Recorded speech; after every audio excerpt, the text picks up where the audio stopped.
I need a thumbnail, so I think it'd be funny for the thumbnail for me to be like, he said what? And you'd be like, or something like that. I don't know, just something funny. Why are you laughing? Yeah, basically. This looks like the cover of a rom-com. Oh my gosh. Okay, just look at the camera and make a face that I could use a thumbnail for. I'll do a Jim Halper face.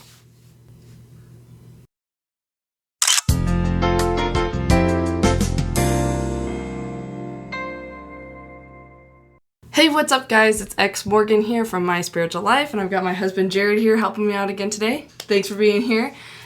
So today, Jared so graciously offered to help me out by sharing some of his most ridiculous mission stories. Now, forgive me if this video has a little bit less editing than normal because it's summer and I have a life. All right, so hit us with some of your best mission stories. What you got? First thing I'm going to do is tell you about the two dumbest conversations I've ever had in my life. That took place on your mission. They both happened on my mission. So, the second dumbest conversation I ever had in my life was... Do you want to tell them where you were serving and everything? Okay. I was in Brazil. I had a brand new companion. He's a Brazilian companion. He's a nice enough guy. We're sitting there one day, one P day, nothing to do, and he goes, "You think there's life on other planets?" And I was like, yeah, I mean, like, somewhere out there, probably. There's so many planets out there, it's likely that we're not the only ones, but I don't know, maybe not. And he goes, "Well, do you think there's life on, like, Mars or something?" And I said, "No, I don't think any other planet in our solar system is hospitable to life. At least not anything that would resemble us." And he says, "How do you know that?" So how do you know there's not life on Jupiter?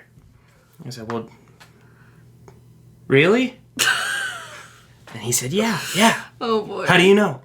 I said, "Well, Jupiter's not very dense for starters, and it's enormous. Its gravitational pull would crush you or me." So heavy. If we went there, would we be like Goku? Like, just be able to like... Oh wait, no, reverse. Yeah, that's reverse. No, if we lived there and they came here, we'd be like Goku or Superman to be able to like fly, right? Well, that doesn't make sense, because you'd have to change your direction midair. That's true. Doesn't make sense why Superman can fly. Anyway. So I told him that it's enormous, and it has a higher gravitational pull than Earth, and it would crush us. And he said, "How do you know that?" I was like, "Really? It's bigger. What else do you want?" Maybe he was a flat earther. I don't know. And he thought he'd be smart, and so he said, "Well, let me put it this way. Let's say there's this girl." Okay. "That you've never met before. You see her walking down the street. Can you tell me anything about her?" And I was like, Are you for real right now, man? I could probably quantify her gravitational pull. I could observe things about her, okay? I could tell you she's brunette. I could tell you she wears glasses and that she prefers capris or something like that. I could observe things about her." Oh, man. And he's like, "We're just going to have to agree to disagree." I was like, "No, you're legitimately wrong about this. Jupiter's bigger." So he says, "Have you ever been to Jupiter?" I was like, "Of course not. I don't need to go there to know that it's larger than the Earth." Well, and it's like, I mean, what about all the scientists? That, I know, and have you ever... They've never been there either. Have you ever been to America? No. How do you know it exists? That's where the second dumbest conversation I ever had took me.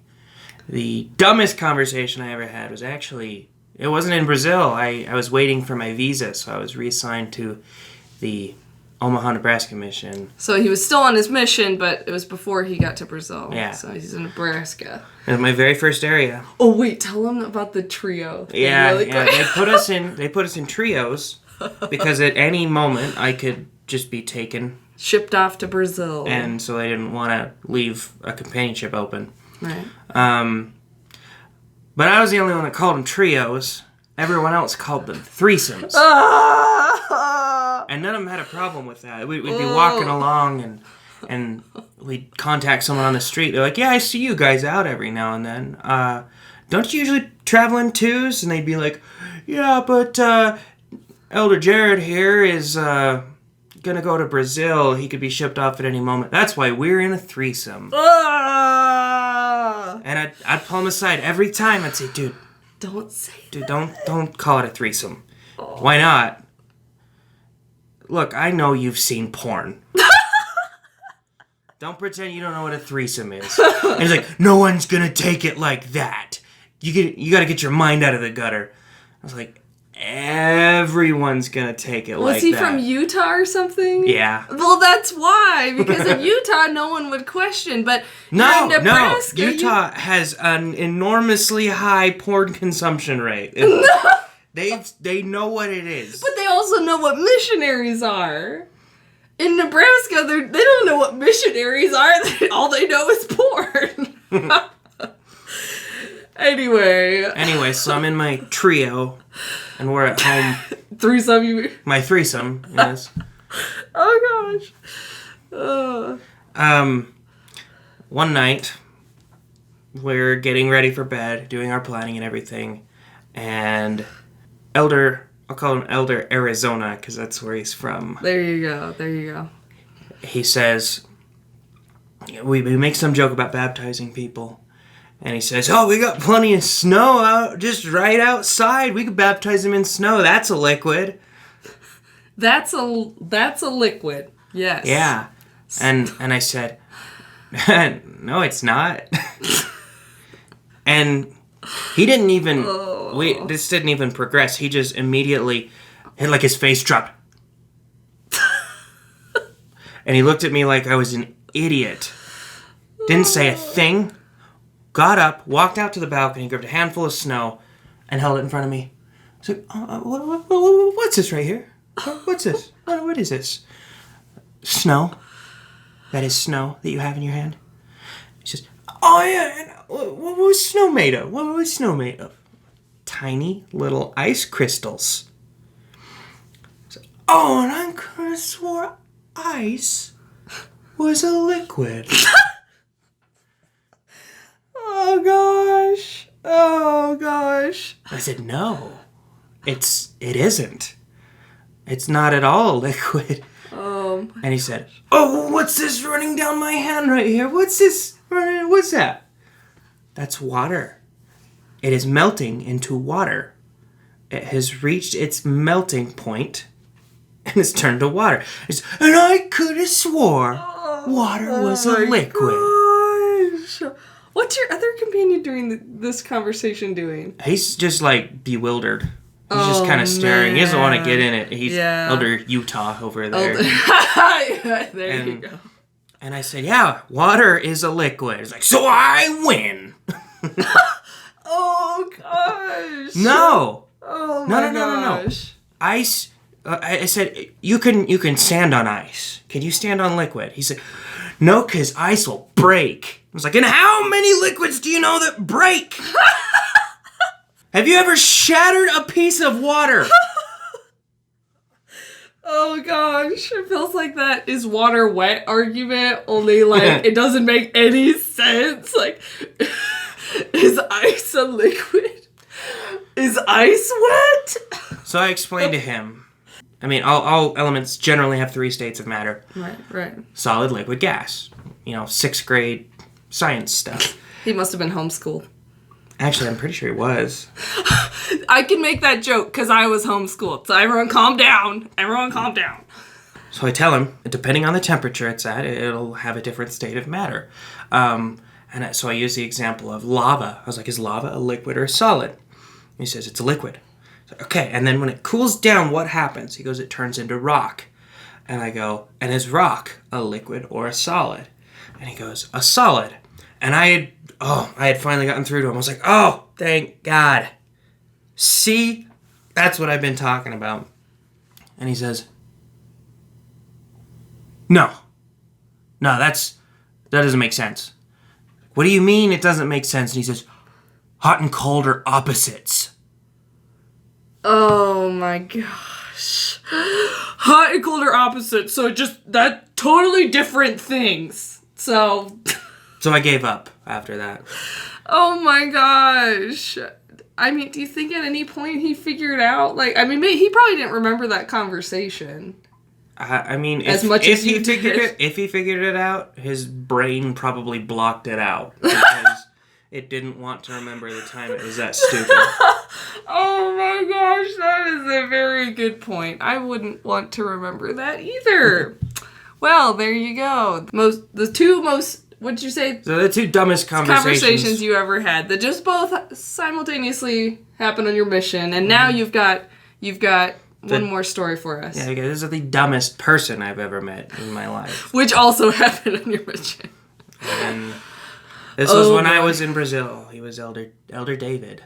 And he was Brazilian. Yeah, very interesting guy. He'd sleep in every day until around 11 when he, I shit you not, farted himself awake. I have met a second witness to Jared, verifying that he legitimately farted himself awake. He heard it through the phone. I was on the phone with him when Elder David farted himself awake. Oh, man. He was so lazy that he didn't want to... Our beds were downstairs. The bathroom was upstairs. He was so lazy that when he would wake up and have to pee, he wouldn't want to walk upstairs. So he would pee an empty 2-liter soda bottle. He's never going to get married. I haven't kept up with him, so I don't know. But, oh, man. So he had so many of these piss jugs. He just kept them in the kitchen. He wouldn't get... I kept telling him, you gotta toss your piss jugs, buddy. I don't want... And he's like, why don't you throw them away? Well, because they're not my piss jugs. And he goes, well, if you want them gone, you're going to have to throw them away. You're being a prude. He called me a prude. And I was like, I don't think it's prudish to be annoyed that there's 8 liters of piss in my kitchen. Oh my gosh. How long would it take to fill that many liters? I don't know, like a night. He needs to go to the doctor. He probably has diabetes or something. So anyway, the best Elder David story is when he started with me. He was new to the area, and I'm sitting on my bed just reading scriptures or something boring, I don't know. And he's unpacking, and he walks from the kitchen into the bedroom, and he says, he's eating something. He's like, can I have some of your candy? I was like, well, you're already eating it, dick, so I don't... Why'd you ask? And then I was like, but I don't have any candy. I don't know what you're talking about. And he's like, yeah, this stuff. And he some other missionary had left a giant bottle of airsoft BBs. Oh, and they're like in those clear tubs that could look like a tub of jelly beans or something, right? Or no, he's just a moron. Oh, they don't have airsoft guns really in Brazil, at least not where I was anyway. I said, oh, dude, those aren't candy. And he's like, what are you talking about? I was like, those are airsoft BBs. He's like, what's that? It's ammunition to a toy gun. It's plastic. You're eating plastic. And he looks at me like, you just don't want to share your candy. And I was like, no, notice I'm not eating any of it. It's plastic. He's like, yeah, right. You just don't want to share your candy. I was like, you know what? Yeah, eat as much of it as you want. I don't care. It's all yours, buddy. You can have the whole bottle. So for the next 3 months, he was working his way down this container. I try every now and then to tell him, You're eating goddamn plastic. And he never believed me. And one day... Did you notice it doesn't have any flavor? Like... Yeah, you notice it doesn't dissolve. You're having to swallow them all whole. You notice that the dumps that you're taking are speckled with bright green little BBs? Oh, that's so gross. So, oh, we're gosh. walking to lunch one day. And he's, you know, as usual for the past 3 months, popping plastic into his mouth. Oh. And then I hear him out of nowhere. Oh, no. Oh, my gosh. And I was like, you okay, man? He's like, I think I broke my tooth. I was like, well, let me see. And he smiles, and sure enough, he's got, like, it was like Jim Carrey in Dumb and Dumber. He had an actual chip out of his front tooth. Oh. And I was what like, is he doing chewing with his front teeth? Yeah. I was like, a couple of things. Why the hell are you chewing with your front teeth? And why are you eating plastic? And I was like, also, yeah, I told you you're eating plastic with your front teeth. Oh, gosh. How have you been doing this for 3 months and not realize you can't chew them? Oh, man. Unless maybe he was successfully chewing them somehow. I don't know. That might have not even been the first hurts. tooth he chipped. Oh. Anyway, so I calmed down a little bit and I was like, all right, well, you want me to call and get you an appointment at the dentist? And he just goes, no, it'll grow back. Oh. And I said, no, it won't. He's like, you don't know that. And I said, fuck it. Oh, those stories are just too good. Oh my gosh. So you get to the end of your transfers with him, and he didn't let on at all that, like, maybe it wouldn't grow back since it wasn't improving? That was the end of our transfer. Oh, that's right, because he had been eating them so long by then. So you were like, have fun. Yep. There you go. So not only did he swallow a crap ton of plastic, probably swallowed most of his tooth that chipped off. So.